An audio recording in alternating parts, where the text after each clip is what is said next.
शेतकऱ्यांसाठी 29 जून आत्ताच्या झटपट ठळक बातम्या. अर्थसंकल्प म्हणजे थापांचा महापूर. लुटपेट करून फसवण्याचा प्रयत्न, पण जनता विश्वास ठेवणार नाही.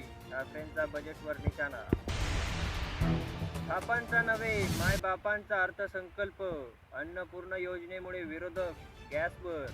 शिंदे फडणवीस अजित पवार यांचा विरोधकांवर पलटवार. चादर लगी फटणे, खैरात लगी बटणे. जयंत पाटील म्हणाले, पैसे वाटण्याचा सरकारचा हा शेवटचा प्रयत्न.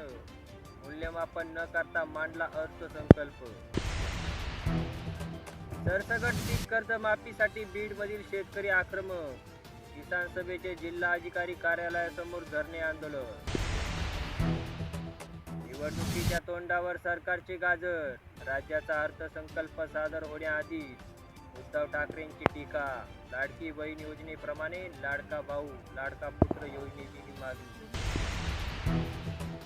NDVI म्हणजे पूर्ण अर्थ काय? शेतकऱ्यांच्या मदतीवरून सभागृह खंडाजगी. मुंडे विजय वडेट्टीवारांमध्ये आरोप प्रत्यारोप. राहता येथे कांद्याला 3200 तर पारनेरमध्ये 3100 रुपयापर्यंत भाव. राहता बाजार समितीत डाळिंबाची ही 8966 कॅरेट आवक. नवीन योजनांसाठी पैसा कुठून आणणार? निवडणुका समोर ठेवून अर्थसंकल्प सादर केला. एकनाथ खडसेंचा सरकारवर निशाणा. नागपूरसह संपूर्ण विदर्भात तीव्र प्रतीक्षेनंतर पावसाची हजेरी. उकाडा आणि गरमीपासून दिलासा. मध्यम ते मुसळधार पावसाची हजेरी.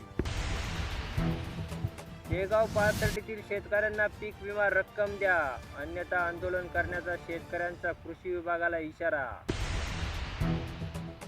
डॉक्टर अजित नवले यांची टीका. दूध पावडर आयातीला परवानगी म्हणजे दूध उत्पादक शेतकऱ्यांच्या जखमेवर मीठ.